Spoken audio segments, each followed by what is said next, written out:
We take a look at the latest in the world of business this Wednesday. My name is Carol Jenga.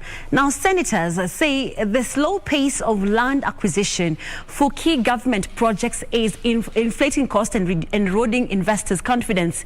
This emerged during debate of the President's State of the Nation address, where senators and members of the National Assembly also raised concerns about high cost of electricity and fuel.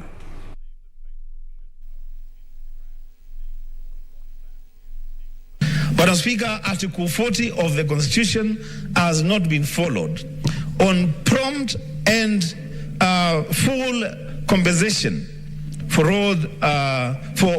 private property taken for public use. Madam Speaker, I want to continue to appeal to the government through the President that these pubs should be compensated. The land that has been taken from them to construct that road, they should be paid back that money. And it's not just in Kitui, it is also in other areas. Consider lowering the cost of energy in this country and petroleum, because that is the basis of encouraging the industrialization in this country, so that when the industries comes, automatically it will generate employment for our youth.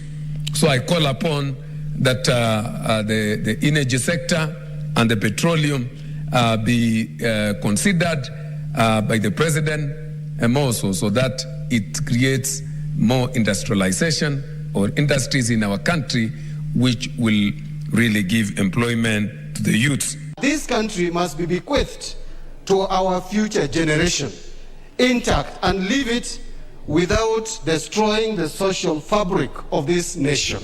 So for this country to realize meaningful economic growth, that must come from engineering and spurring the rural economy. That is where there is potential.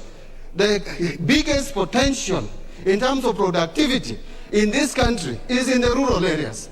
It is not in the usual traditional urban settings. I've seen in the last few years the price of tea and coffee has now started to go up. Reasons because of the structural changes that have been made, and to ensure that the farmer becomes very paramount, and to ensure that we can even be able to expand our buckets. And for this, we now see coffee almost at 100 shillings, and in some areas even more.